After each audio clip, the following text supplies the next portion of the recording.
On Christmas night, my son pointed at the door of our Gold Coast penthouse and screamed that I was nothing but a freeloader. He demanded I pay rent or leave immediately. He had no idea that the luxury apartment, the wine, and even his career were funded by my night shifts. I simply looked at him and delivered a sentence that would destroy his world in 72 hours. I am Eleanor Hart. At 61 years old, most people see me merely as the quiet woman in the orthopedic shoes who refills the wine glasses. They do not see the retired nurse who spent 40 years on her feet working double shifts. They certainly do not see the majority shareholder of Heartland Living, the company that actually owns the deed to this very penthouse. I stood at the granite island of the kitchen, wiping a smudge of gravy from the rim of a porcelain platter. In the living room, the hum of about 25 guests created a wall of noise that separated me from the festivities. These were Daniel's colleagues, Lila's fashion friends, and distant relatives who only appeared when there was expensive food on the table. Daniel, my son, stood in the center of the room. At 35, he looked every inch the real estate tycoon he pretended to be. His navy suit was tailored perfectly to his frame, and the platinum Swiss watch on his wrist caught the light from the crystal chandelier. I remembered buying that watch for his 30th birthday, though he told everyone he bought it with his first big commission. "It is all about the hustle," Daniel announced, his voice booming over the jazz music. "You have to grind for every square foot in this city. Nobody hands you a view of Lake Michigan. You take it. I built this lifestyle from nothing. Absolutely nothing." Lila, his wife, nodded in agreement while holding her phone up to capture the perfect angle of the table setting. She was an influencer, always talking about her brand. She panned her camera across the room, capturing the crystal glasses and the imported silk curtains. I watched as the lens swept past the kitchen. She paused just long enough to ensure I was out of the frame before posting.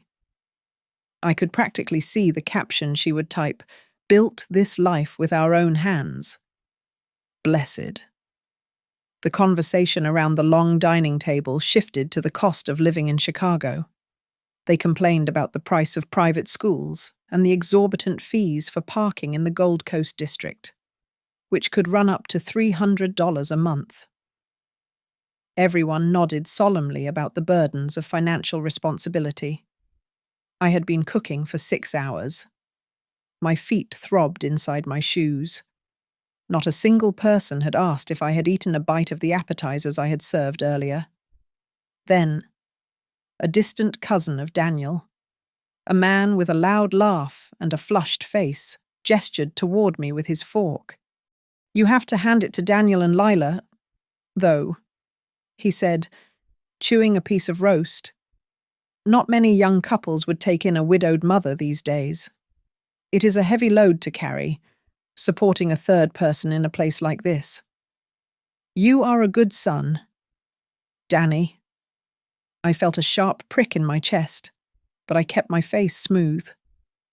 I reached for the pitcher of water to refill glasses, but Daniel's hand slammed down on the table. The silver rattling against the wood silenced the room instantly. He stood up. The wine had flushed his cheeks, but his eyes were cold. He looked at me not as his mother, but as a liability on a balance sheet. "You know what? You are right," Daniel said, his voice rising until it was almost a shout. "It is a heavy load, and I am tired of pretending it is not." He pointed a finger directly at my face. "Mum, look at me. From next month, either you pay rent like everyone else or you move out. No more free ride." The silence that followed was suffocating.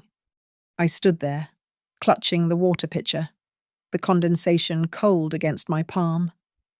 Lila chimed in, her voice dripping with faux reason. "Daniel is right. Eleanor, she said, smoothing her napkin. In America, everyone pays their way. It is just economics. Even the elderly have to contribute. We have a right to our own space and our own money. It is only fair. The guests looked down at their plates or exchanged uncomfortable glances. A few nodded slowly, murmuring agreement about how hard it was to make ends meet these days.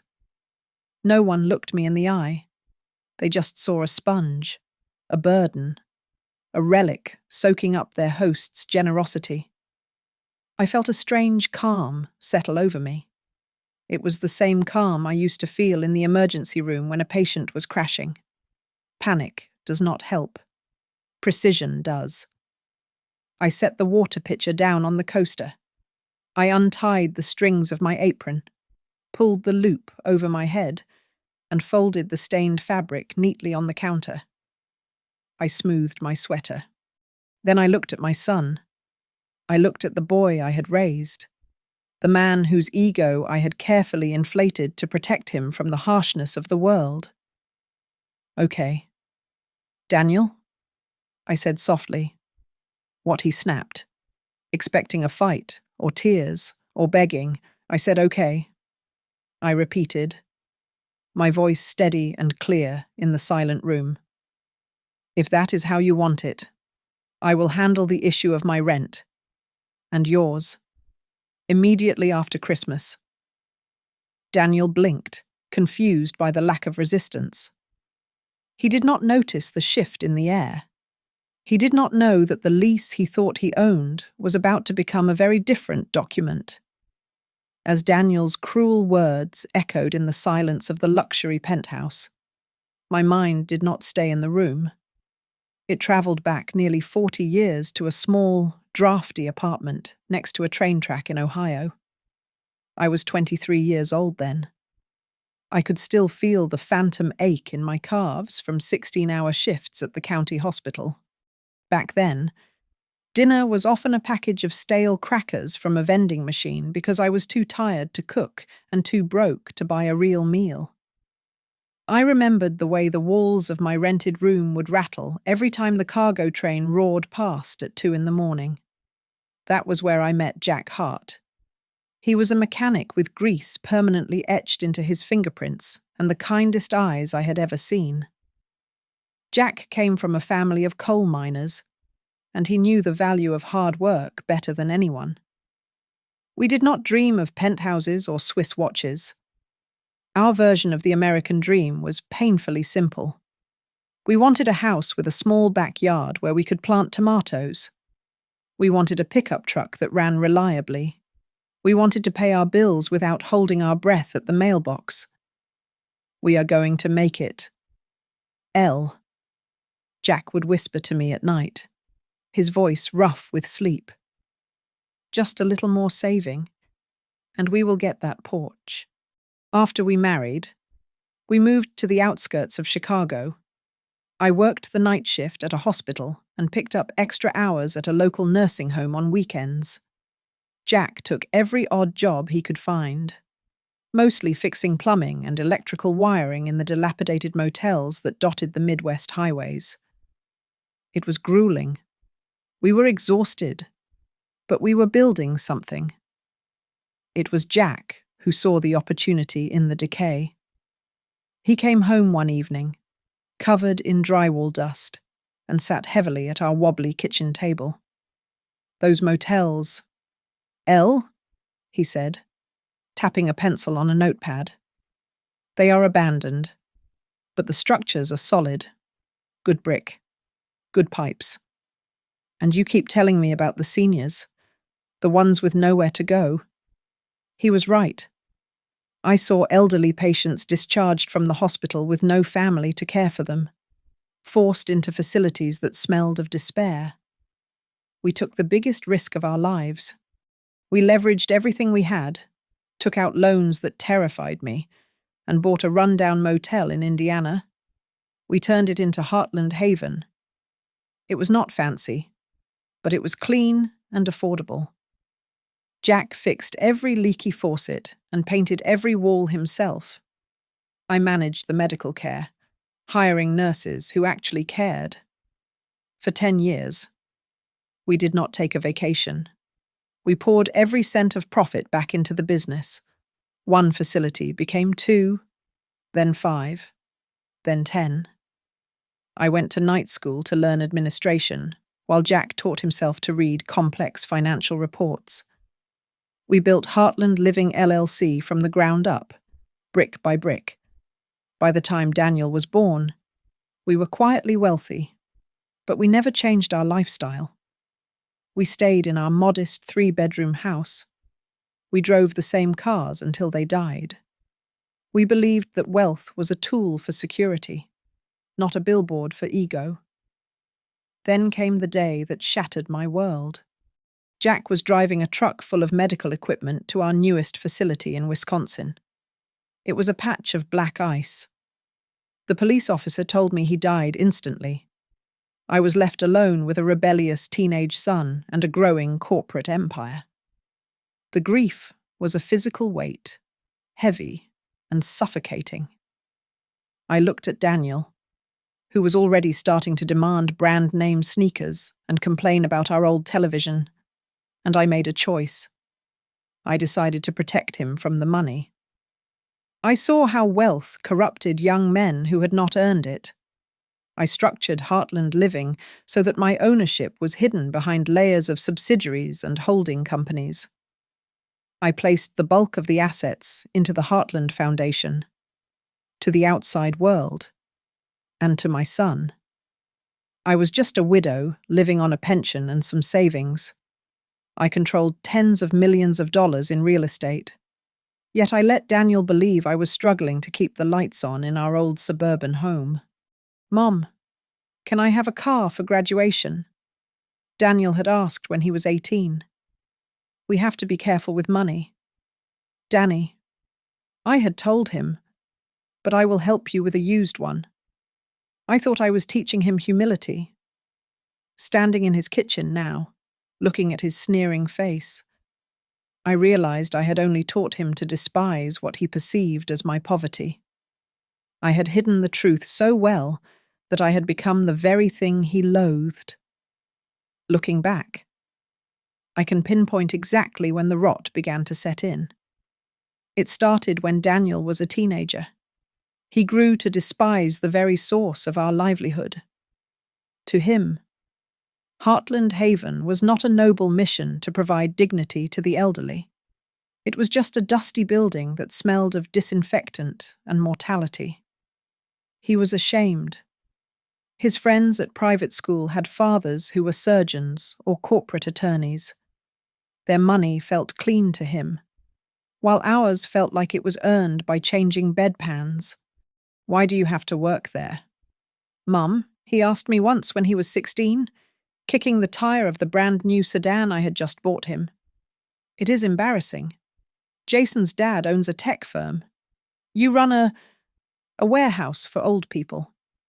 "It is honest work, Daniel," I replied, hurt, but hiding it. "It pays for this car. It pays for your tuition." But I did not push back hard enough. That was my sin, driven by the guilt of being a widowed mother. I tried to fill the void of his father with things. When he wanted a car, I bought it. When he wanted to go to an out-of-state university that cost $50,000 a year, I wrote the check without blinking. I never asked him to get a summer job. I never asked him to contribute a dime to the household. Miller, my longtime attorney and financial advisor, saw the train wreck coming years ago. We were sitting in his mahogany-paneled office reviewing the quarterly earnings for Heartland Living. "Eleanor, you are making a mistake," Miller said, leaning over his spectacles. "You are insulating the boy from reality. If he thinks this lifestyle just happens by magic, the crash is going to be brutal when he finally hits the ground. He is all I have."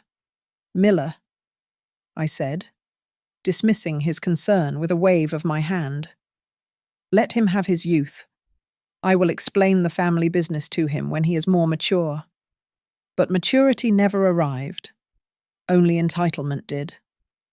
When Daniel graduated with a degree in real estate marketing, he did not want to work for a big firm where he would be a nobody. He wanted his own empire. So, I quietly acted as the guarantor for his business loans. I set up Hart and Partners, his brokerage firm. I even directed the Heartland Foundation to use his company for acquiring new properties, giving him easy commissions on deals that were practically handed to him. I went to great lengths to keep my name off the paperwork. I used shell companies and subsidiaries so that Daniel could tell his friends he was self-made. I let him believe his success was due to his brilliance, not my bank account. Then came Lila. She was a beautiful girl from a middle-class family who was terrified of ever being average again. They were perfect for each other in the worst way. When they got married, I wanted to give them a start. The Gold Coast penthouse was an asset held by Lakefront Senior Housing LLC, a subsidiary of my company intended for high-end senior downsizing. I let them move in for what was essentially pennies, framing it as a wedding gift. "You guys can stay here?" I told them. "Just cover the utilities and the HOA fees." "Thanks." "Mum," Daniel said, barely looking up from his phone. "It is a good starter place. We will upgrade in a few years when my portfolio expands." As the years went by, Daniel stopped visiting the nursing homes entirely. He viewed the core of our business as unglamorous and stagnant. While I spent every Tuesday visiting the residents, remembering their names and hearing their stories, Daniel was busy trying to convince me to liquidate the assets. "Mom, listen to me," he said one afternoon, pacing around my living room. "The land value on the Indiana properties has tripled. We should bulldoze the nursing homes and build luxury condos. The margins on elder care are garbage. We are sitting in a gold mine and you are wasting it on charity cases. Those charity cases are people." "Daniel," I said, my voice sharp, "and that is your father's legacy. It is the heart of this family." He rolled his eyes. "Heart does not pay for upgrades." "Mum." The final piece of the trap I set for myself happened 6 months ago. I slipped on a patch of black ice outside my suburban home, ironically, the same way Jack died and fractured my hip. The doctor said I needed a few months of recovery and should not be alone. "You should come stay with us at the penthouse," Daniel offered. It sounded generous, but I saw the calculation in his eyes. "Are you sure?" I asked. "I do not want to be a burden." "Don't be silly," he said, patting my hand with a condescending smile. "I can take care of you. After all, I am the man of the family now. It is my turn to support you." He told that story to everyone who would listen. He was the saintly son taking in his frail, elderly mother. He loved the optics of it. But deep down, he had begun to believe his own lie. He truly believed he was the provider, and I was the dependent. That delusion grew and festered until it exploded on Christmas night, when he decided that his charity had run its course. He had no idea he was biting the hand that had been feeding him for 35 years. I closed the door to the cramped guest room that Daniel had graciously allowed me to occupy. The noise of the party was muffled here, reduced to a dull thrum of bass and laughter. I sat on the edge of the twin bed, surrounded by my bottles of blood pressure medication and the few inexpensive sweaters I had brought with me. My chest felt hollow, a sensation that was less like heartbreak and more like the numbness of frostbite. I reached for my battered suitcase and unzipped the lining to reveal a small, hidden compartment. My fingers found the cold steel of my portable safe. I spun the combination lock. Inside lay a single, thin folder. I pulled out the deed to the penthouse, At the top of the page, in bold letters, it read, "Property of Lakefront Senior Housing, LLC." Daniel had never asked who owned that LLC. He just assumed it was some distant corporate entity that I had charmed into giving him a deal. I stared at the paper. For years, I had allowed Daniel to play the role of the king on a stage that I had built, paid for, and lit. Now, he was using that very stage to publicly execute my dignity. It was not just his cruelty, it was my failure. I had created this monster by feeding it constantly. I picked up my old phone. It was cracked, but it worked perfectly for what I needed to do. I dialed Miriam Cole. She answered on the second ring, despite the late hour. "Eleanor, is everything all right?" Miriam asked, her voice thick with sleep. "No, Miriam, it is not," I said, my voice devoid of any tremor. "I need you to prepare the paperwork. We are pulling the personal guarantees on all of Daniel's business loans. I want the notices ready to go out the moment the bank opens on Monday. Eleanor." Miriam paused, the sound of shifting sheets audible over the line. "If we do that, the banks will call his loans immediately. It will cripple Hart and Partners within 30 days. Are you sure I am sure? He wants to talk about financial responsibility. I am going to give him a masterclass." I hung up and dialed my CFO at the Heartland Foundation.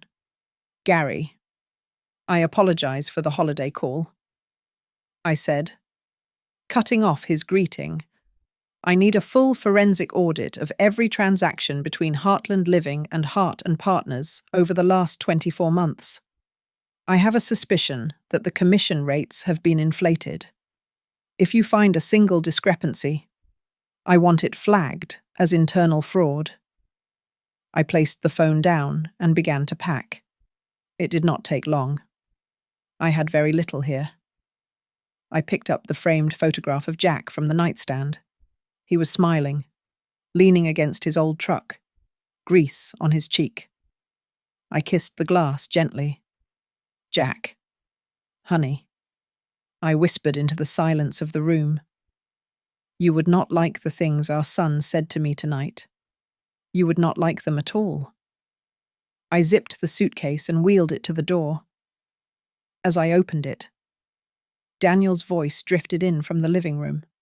"Look, guys, Mom is just a little sensitive," he was saying, drawing sympathetic chuckles from the crowd. "It is tough love.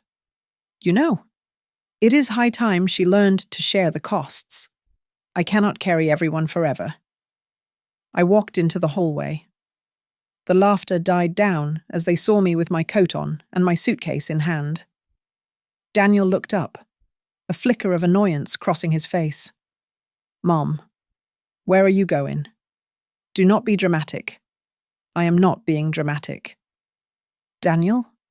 I said, my voice calm and pleasant. "I am doing exactly what you asked. I am removing the burden. I will not be staying here tonight, or any night." I nodded politely to the guests. "Thank you all for coming. The turkey is in the oven. Do not let it dry out." I walked out the front door before he could say another word. The elevator ride down was silent. I walked past the doorman, who tipped his cap to me, and stepped out into the biting Chicago wind. I called an Uber. 40 minutes later, the car pulled up to a small, red brick house in the southern suburbs. This was my real home. It was filled with old furniture, warmth, and memories. I paid the driver and dragged my suitcase up the icy steps. Inside, the house smelled of old books and lemon polish. I hung up my coat and went to the liquor cabinet. I poured 2 fingers of the rare whiskey Jack used to love, the bottle I saved for special occasions. I sat down at the heavy oak dining table. Next to my glass was a stack of papers I had printed from my secure server days ago. It was the complete debt list of Hart and Partners. I took a sip of the whiskey. It burned, grounding me. I looked at the numbers. This was not just a list of debts. It was the blueprint for my son's education. I was not going to yell. I was not going to cry. I was simply going to let the gravity of the real world, which he claimed to love so much, finally crush him. The fluorescent lights in Miriam Cole's law office hummed with a low, clinical buzz that matched the cold precision in my chest. It was the morning after Christmas, and while the rest of the world was nursing hangovers or returning gifts, I was systematically dismantling my son's life. I want the personal guarantees terminated. Miriam, I said, sliding a signed authorization across her mahogany desk. Every single line of credit that Hart and Partners uses to float their operations is backed by my personal assets. Rescind them. Notify the bank that as of January 1st, the risk belongs entirely to Daniel. Miriam adjusted her glasses, her face pale. She tapped her stylus against her tablet, bringing up a new document. She looked hesitant, which was unlike her. Eleanor. There is something else, Miriam said, her voice dropping lower. In preparing the revocation files, my team found some irregularities in the transaction logs between Daniel's firm and Heartland Living. You need to see this. She turned the screen toward me. I scanned the rows of data. My eyes narrowed. Over the last 24 months, the consulting fees paid to Daniel had spiked by nearly 40%. Worse, there were authorization approvals for commission bumps on 3 major property sales. Approvals that required my digital signature. I never signed these, I said, my voice barely a whisper. I know, Miriam replied softly. The timestamps match dates when you were in physical therapy for your hip. He used your access codes. Eleanor, this is fraud. We could have him disbarred. We could have him arrested. I looked at the digital forgery. It was a sloppy crime, committed by a boy who thought he was untouchable because his victim was his mother. No arrests, I said firmly. We handle this corporately. Issue a formal notice of breach of contract. Demand full repayment of the unauthorized overages within 30 days. If he fails to pay, we terminate him for cause and file a civil claim for damages. Treat him exactly as you would a broker we found stealing from the petty cash. I left Miriam's office and drove straight to the Heartland Living headquarters. I called an emergency meeting with the board of directors. I did not sit at the head of the table as a mother. I sat there as the majority shareholder, effective immediately. I told the room of 6 men and women. Heartland. Living is suspending its exclusive listing agreement with Hart and Partners. We are diversifying our brokerage relationships. I want the portfolio split between 3 other firms, smaller ones, hungry ones. The VP of operations nodded, though he looked confused. That will leave Daniel's pipeline nearly empty for the first quarter. Eleanor. Then he better start prospecting. I replied coldly. My next call was to the Heartland Foundation, the entity that technically owned the Gold Coast penthouse. I dictated the terms of the new lease agreement myself. The family discount was over. The rent was to be raised to market value $12,000 a month retroactive to the first of the year. And I added a specific clause the landlord reserves the right to terminate the lease with a 30-day notice for any reason. While the legal team drafted the lease, I sat with the internal auditor.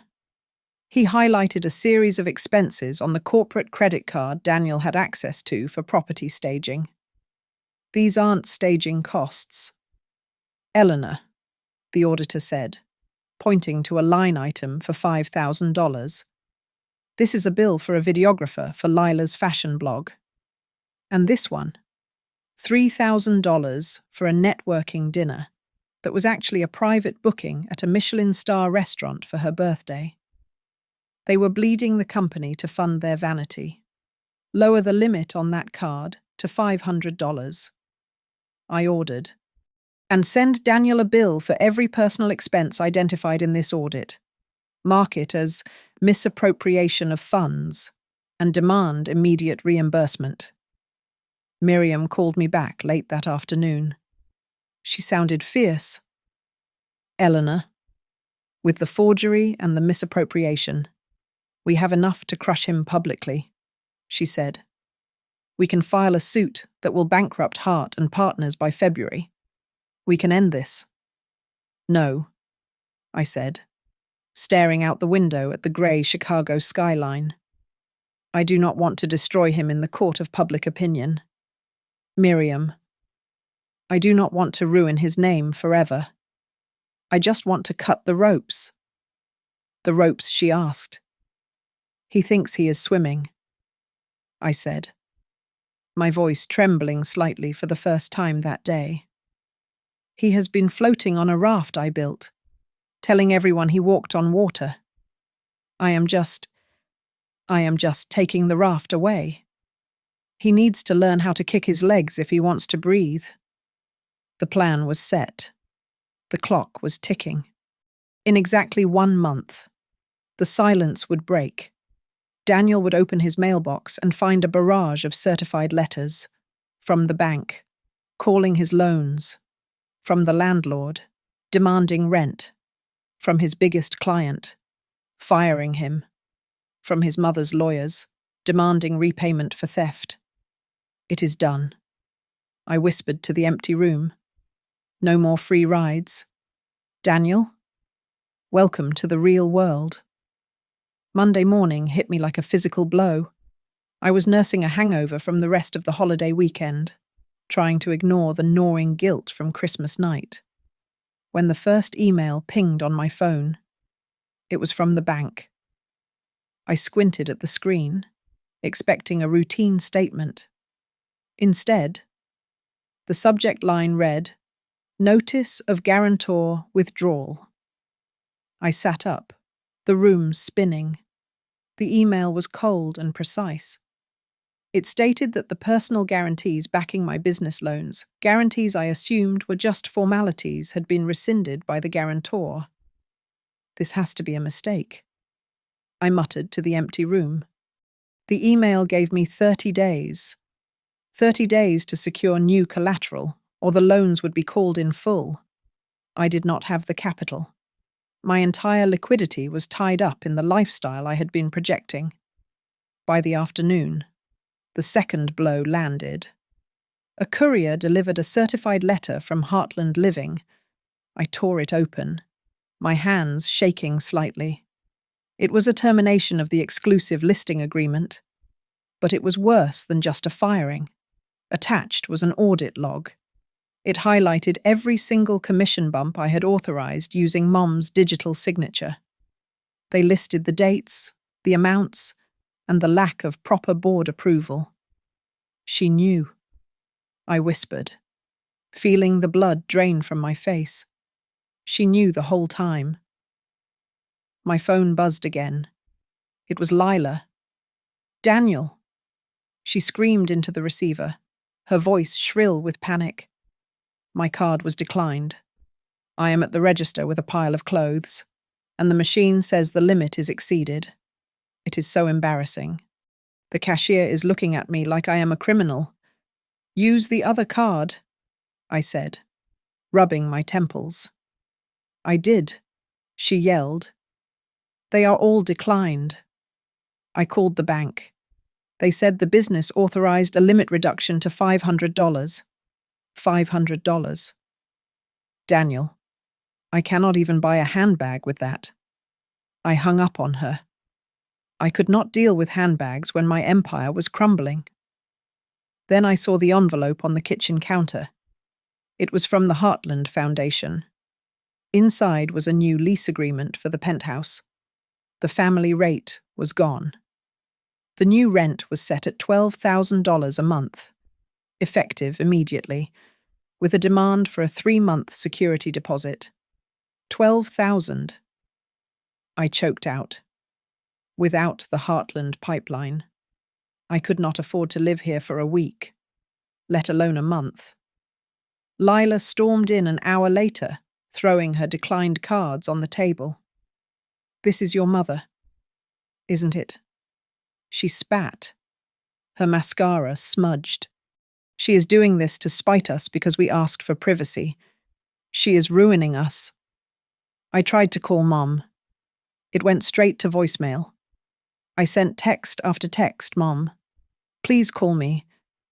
We need to talk. This is going too far." No reply. It suddenly hit me that I did not know where she was. I did not know where she slept. The next morning, the staff meeting at Hart and Partners was a funeral. I stood before my team, the people who looked up to me as a rainmaker, and told them that quarterly bonuses were suspended. "But you just got back from Mexico," one of the junior brokers said, his voice quiet but cutting. "You posted photos of the yacht." I had no answer. I saw the respect evaporate from their eyes, replaced by contempt. That night, I got drunk. I needed to find her.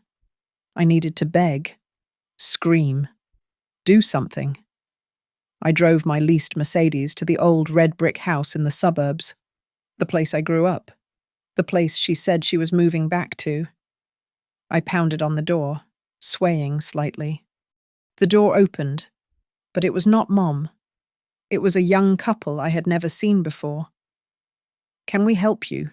the man asked, guarding the doorway. "Where is Eleanor?" I slurred. "Where is my mother?" "There is no Eleanor here," the woman said, looking at me with concern. "We bought this house 2 years ago, from the Heartland Foundation." I stumbled back. 2 years. She had been lying about living here for 2 years. Desperate. I drove to Aunt Margaret's house. She was the only family left. She opened the door in her bathrobe, smelling of menthol cigarettes. "Daniel?" she asked, tightening her robe. "You look like hell." I pushed past her into the living room and collapsed onto her floral sofa. "Where is she?" "Aunt Margaret." "And how? How does she have the power to do this? She is just a nurse. She lives on a pension." Margaret sighed, a long, rattling sound. She went to the kitchen and came back with a glass of water. "You blind fool," she said, shaking her head. "Your mother isn't just a nurse. She is Heartland living. She built it with your father from the ground up. Every nursing home, every clinic, every piece of land. She owns it all." "That is impossible," I said, my voice breaking. "We were poor." I saw the coupons on the fridge. "She chose to live that way to keep you from turning into what you are now," Margaret said brutally. "But you never looked. Did you? You never asked." My mind raced back to the penthouse, the luxury I thought I had earned, the apartment I had kicked her out of. "The penthouse," I whispered. "It is a transition unit." "Daniel," Margaret said, sitting down opposite me. "It belongs to the foundation. It is meant for wealthy seniors who are downsizing before moving into assisted living. It is a corporate asset." I felt the bile rise in my throat. I had not been living in a palace of my own making. I had been squatting in a facility unit. I had treated my mother like a servant in a home that she owned. While I was nothing more than a charity case she had been too afraid to correct. I covered my face with my hands, the shame finally burning hotter than the anger. The fall from the Gold Coast to West Chicago was not just a change of address. It was a descent into a reality I had spent my entire adult life avoiding. I found a second-floor walk-up apartment near the elevated train tracks. The rent was $1,200 a month, a sum that used to be my weekly wine budget. When I handed the landlord the cashier's check for the security deposit, my hand shook. It was the first time I had ever paid a deposit with money I had actually earned, not money that had been quietly transferred into my account by a faceless trust. Lila lasted exactly 3 days in the new reality. She packed her designer luggage and booked a one-way ticket to Florida to stay with her parents. Her parting shot was a video on her social media feed titled "Healing from Toxicity." She did not name me, but the caption was clear enough. Before she left, she stood in the doorway of the damp apartment, looking at me with disdain. "If you want me back." "Daniel," she said, checking her reflection in her phone, "you need to fix this. Tell your mother to sell a few of those nursing homes. You are the heir. Stop acting like a peasant." I did not answer her. I just watched her get into the taxi. I went back to work, but not as the CEO of Hart and Partners. That entity was effectively dead. I took a job as a junior associate at a budget brokerage in the suburbs. I spent my days driving my high-mileage sedan to show leaking bungalows to terrified young couples who were scraping together 3% down payments. For the first time, I saw fear in the eyes of buyers. I saw how much $1,000 meant to them to make rent. I picked up weekend shifts with a renovation crew. I spent my Saturdays scraping lead paint and sanding drywall alongside men who spoke little English, but worked harder than anyone I had ever met. We sat on the floor during lunch breaks, eating smashed sandwiches wrapped in foil. My back screamed in agony. My fingers were blistered and stained with primer. One afternoon, while rubbing a sore muscle in my shoulder, I suddenly remembered Mom coming home from the hospital at 7 in the morning, rubbing her lower back just like this. "I am tired. Danny," she used to say. "Can you make me pancakes?" I would ask, never looking up from my cartoons. I had never asked her about her pain. Not once. That night, lying on a thin mattress on the floor because I could not afford a bed frame, I pulled out a box of old photos I had salvaged from the penthouse. I found a picture of Mom holding me in our backyard. She was wearing her white nurse's uniform. Her eyes were circled with dark exhaustion, but she was smiling down at me as if I were the only thing in the world that mattered. "Mom," I whispered to the empty, dark room. "I am so sorry. I never knew." I cried then. I cried until my chest ached. I pulled out my laptop and wrote her an email. I did not ask for money. I did not ask for the penthouse. "Mom," I wrote, "I am sorry for the way I spoke to you. I am sorry for being ashamed of Heartland. I am sorry I took your sweat and called it my success. You do not have to reply. I just needed you to know that I finally understand what tired means." I sent it. Days passed. No reply came. 3 weeks later, I received an email from an organization called the Midwest Dignity Housing Initiative. They were looking for a project manager to oversee the renovation of a dilapidated nursing facility into affordable senior apartments. The salary was modest, and the location was in the rough South Side neighborhood. There was no mention of Heartland or Eleanor Hart. I showed up for the interview in my only remaining suit, which now hung loosely on my frame.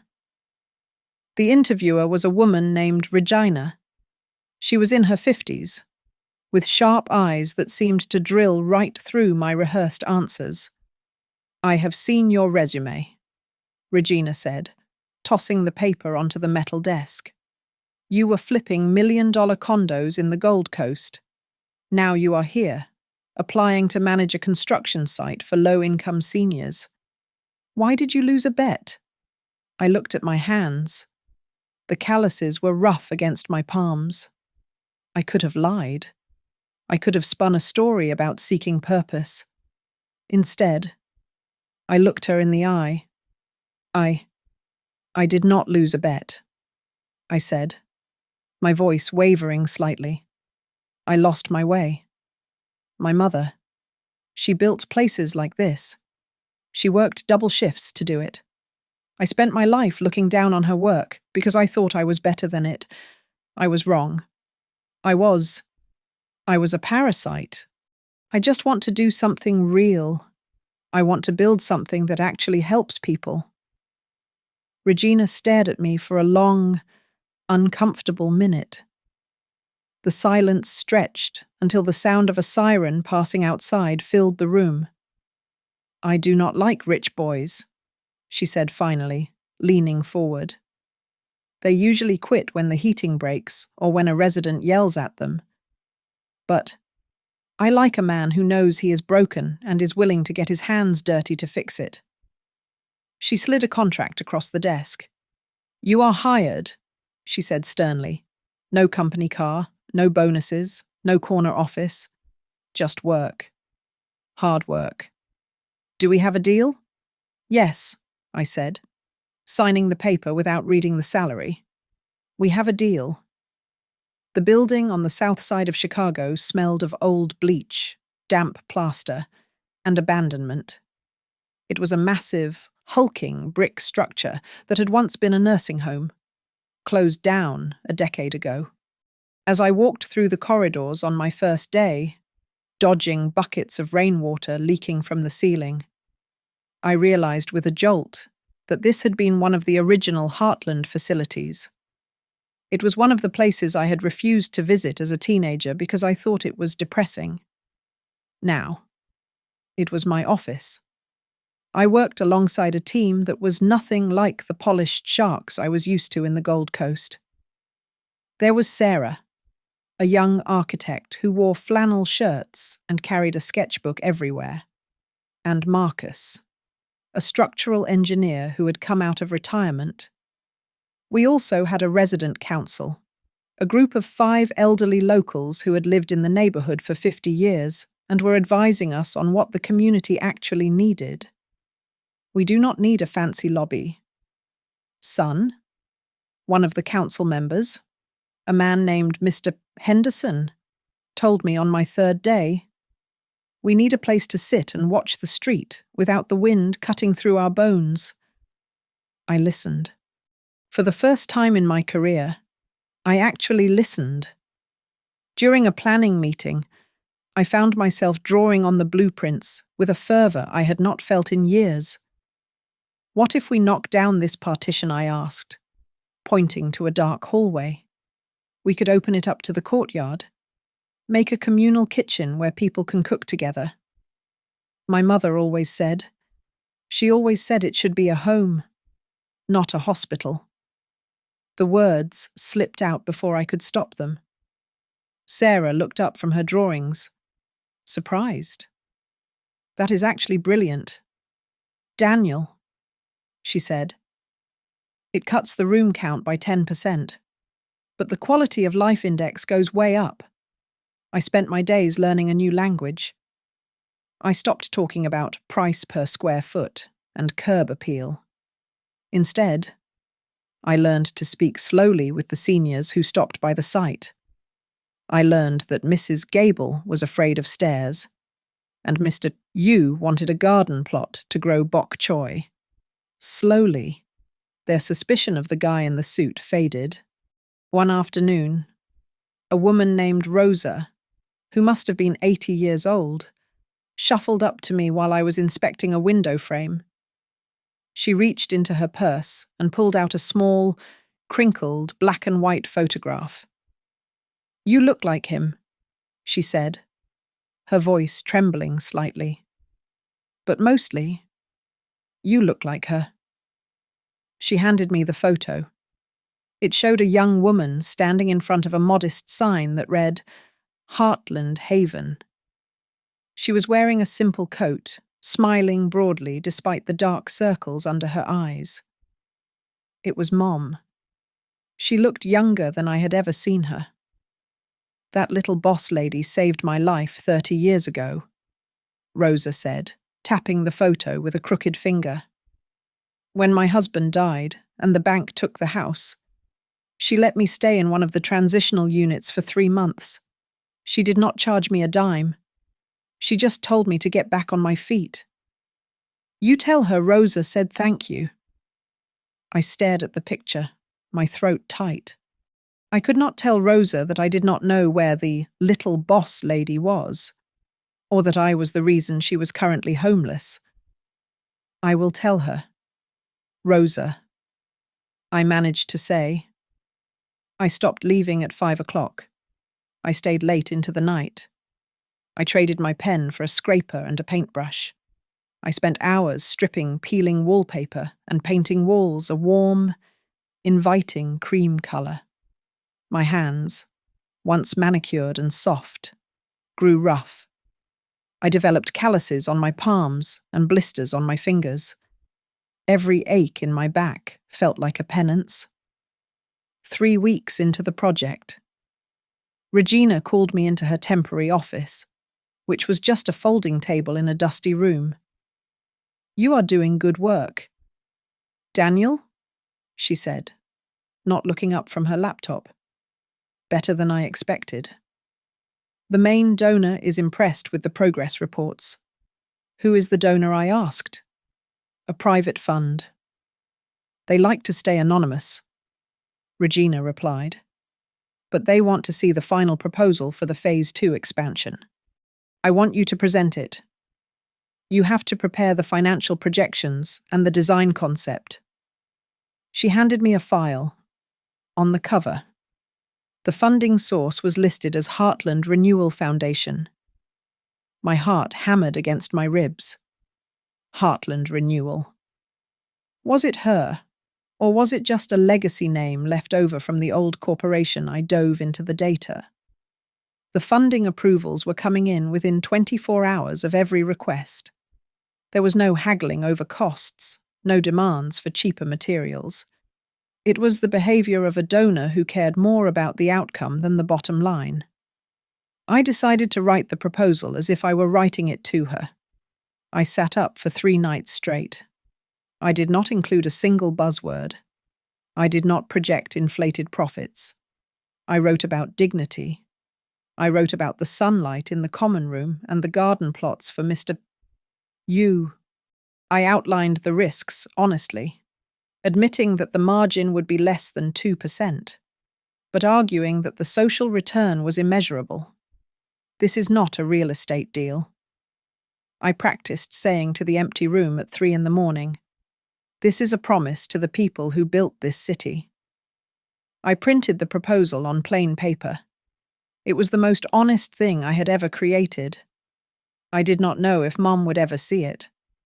But for the first time, I was building something I knew she would be proud of. The morning of the presentation, I stood outside a glass and steel skyscraper in downtown Chicago. I smoothed the lapels of my suit. It was the same navy suit I had worn on that disastrous Christmas night. But I had taken it to a tailor in my new neighborhood to fix a tear in the lining. It fit differently now because I had lost 15 pounds from skipping meals and working manual labor. My hands, clutching the laptop and the roll of blueprints, were rough and calloused. I used to walk into buildings like this as if I owned them. Now, I walked in terrified that security would ask me to leave. I scanned the building directory in the lobby. My heart hammered against my ribs when I saw the name listed for the 18th floor Heartland Renewal Foundation. It was real. I took a deep breath, trying to steady my shaking hands. I approached the receptionist. "I am here for the 11 o'clock pitch," I said, my voice tighter than I intended. She did not blink. She simply handed me a visitor badge and pointed to the elevators. 18th floor. Conference room 3. She did not mention Eleanor. She did not mention a family connection. To her, I was just another contractor looking for funding. I entered the conference room. It was imposing, with a long mahogany table that reflected the grey city skyline.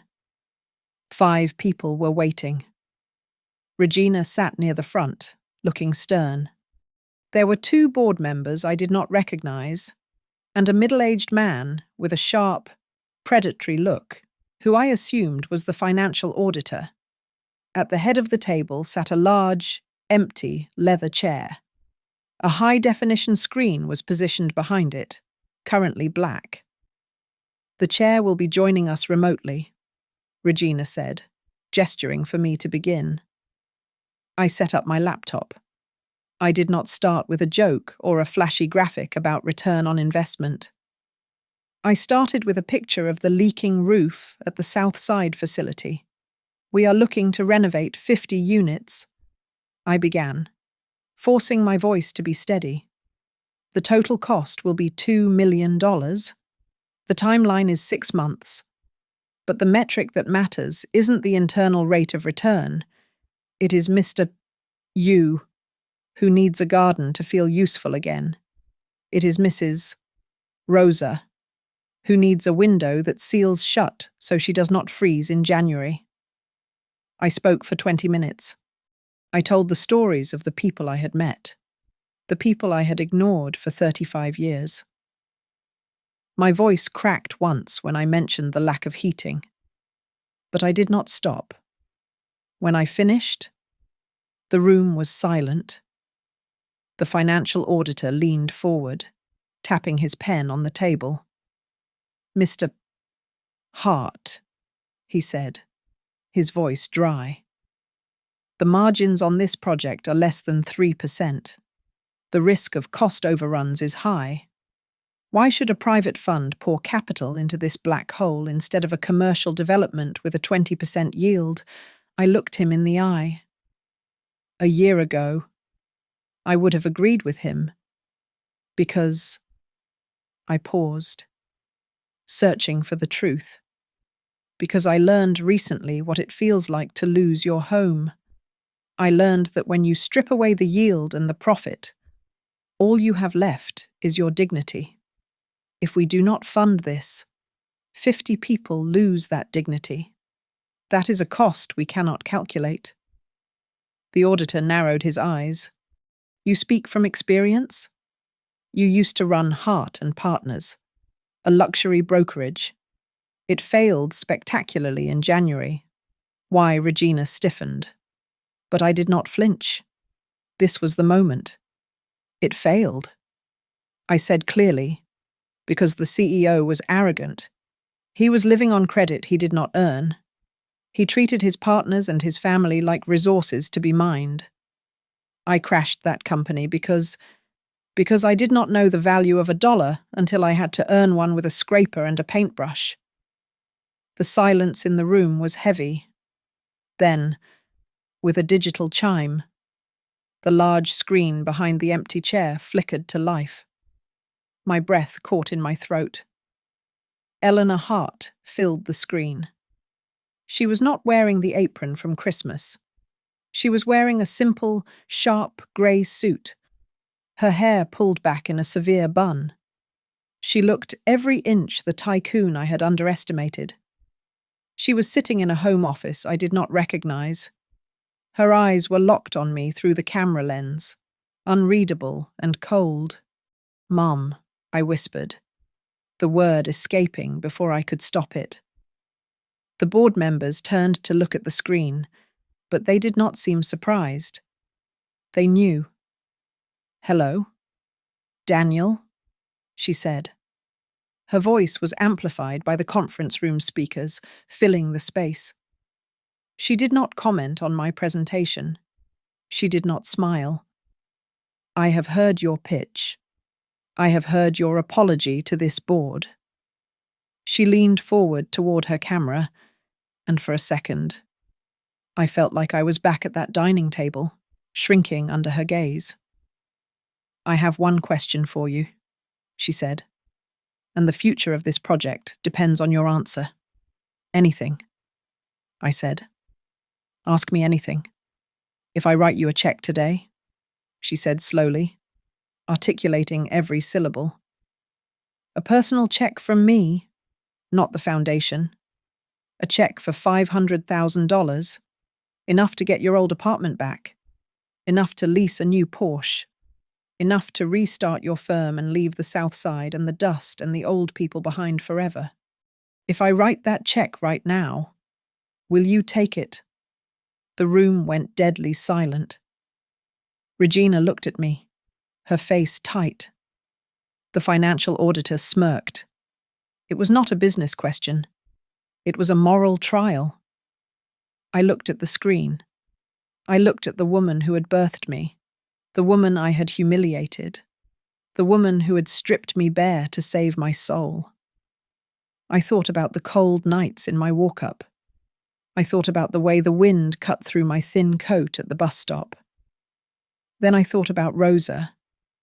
I thought about the way the plaster dust felt in my lungs, a feeling that finally made me sleep at night.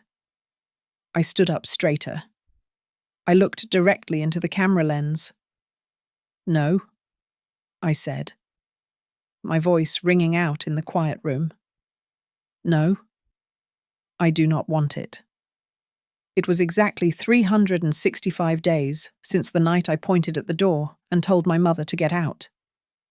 But this Christmas, I was not standing under a crystal chandelier in the Gold Coast. I was standing in the backyard of the newly renovated Heartland Renewal Residence on the south side of Chicago. The air was biting cold, but the courtyard was warm, filled with the smell of 20 different casseroles brought by the neighbors for our potluck dinner. We had strung simple white lights along the refurbished brick walls, and to me, they looked far more beautiful than the imported silk decorations Lila used to buy. I adjusted the portable heater near the patio door, making sure it was pointing toward the table where Mr. Yu and Mr. Henderson were playing dominoes. I was wearing a thick wool sweater that I had bought at a thrift store for $12. My sleeves were rolled up, revealing forearms that were now defined by muscle and scarred from months of drywall work. Daniel, sit down. Mrs. Rosa called out, waving a paper plate at me. You worry too much. The heater is fine. Just checking, Rosa. I smiled. I do not want anyone freezing on my watch. Then, the chatter in the courtyard died down. I turned around. Eleanor Hart was walking through the back gate. She was not wearing the sharp business suit she had worn during the board meeting 6 months ago. She was wrapped in a thick, lumpy purple coat and a mismatched scarf that I recognized immediately Rosa had knitted it for her. It was the first time she had set foot in the building since I took over as the project manager. Regina tapped the microphone on the karaoke machine we had borrowed. All right, everyone, Regina said, her voice booming. I want to invite our project manager, Daniel, and our chair, Ms. Hart, up here for a moment. My hands shook as I took the microphone. I looked out at the sea of faces, people who had spent their lives being overlooked. Then I looked at my mother. She stood next to me, her face unreadable. A year ago tonight, I began, my voice cracking slightly. I did something unforgivable. I stood in a room full of rich people and screamed at my mother. I told her to pay rent or get out. I told her she was a freeloader. A gasp rippled through the small crowd. A few of the residents muttered angrily, casting protective glances at Eleanor. I did not know, I continued, turning to look directly at her. I did not know that every brick of the life I enjoyed was bought with her double shifts. I treated her like an ATM. I treated all of you, the people she dedicated her life to, as something to be hidden away. I reached into my pocket and pulled out a manila envelope. Mom, I said, holding it out. I have restructured my new brokerage. It is small. It is not worth millions yet. But I transferred 40% of my equity into the Heartland Renewal Foundation this morning. It is the only way I know how to start paying you back." The courtyard was silent. Snow began to fall, dusting the shoulders of our coats. Eleanor looked at the envelope, then up at my face. She did not take it. "I have finished my revenge. Daniel," she said, her voice clear and strong in the winter air. "I took back from you the one thing that was destroying you. I took back your sense of entitlement. Now is the time to talk about responsibility, not revenge." She turned to the crowd. "Effective January 1st, she announced. "I am stepping down as the active chair of the foundation to an honorary role. I am appointing a new executive director for our community housing division." She paused, looking at me. "Daniel Hart." I stared at her, stunned. "However," she added, raising a finger, "there are conditions. The salary is capped at $50,000 a year. Every expense report will be public record for the residents to see. No bonuses, no company cars, and no yacht trips." The crowd chuckled. "And one last thing," she said, her eyes twinkling with a hint of the steel I now respected so much. "The penthouse on the Gold Coast. It has been converted into a transitional shelter for seniors recovering from surgery who have lost their homes. It is full tonight. If you ever want to go back there. Daniel, you can, but only to plunge the toilets or serve the soup. It will never be your private palace again." Tears pricked my eyes. It was not a punishment. It was a liberation. "I accept," I whispered. "I accept everything." The residents erupted into applause, cheering and clanging their forks against their plates. In the middle of the falling snow, under the glow of the cheap string lights, I pulled my mother into a hug. She hugged me back, holding on tight, just like she used to when I was a boy in our old backyard. We stood there for a long time, looking out the window of the new community room at the distant Chicago skyline. Somewhere over there, the lights of the Gold Coast were shimmering, cold and distant. But here, in the warmth of the building we had saved, surrounded by the laughter of people who finally had a home, I knew I was exactly where I was supposed to be. Thank you so much for listening to this story. I would love to know where you are tuning in from today, so please leave a comment down below and share your thoughts on Daniel's redemption. Don't forget to subscribe to Grandma's Family Diary, hit that like button, and smash the hype button to help this story reach even more people.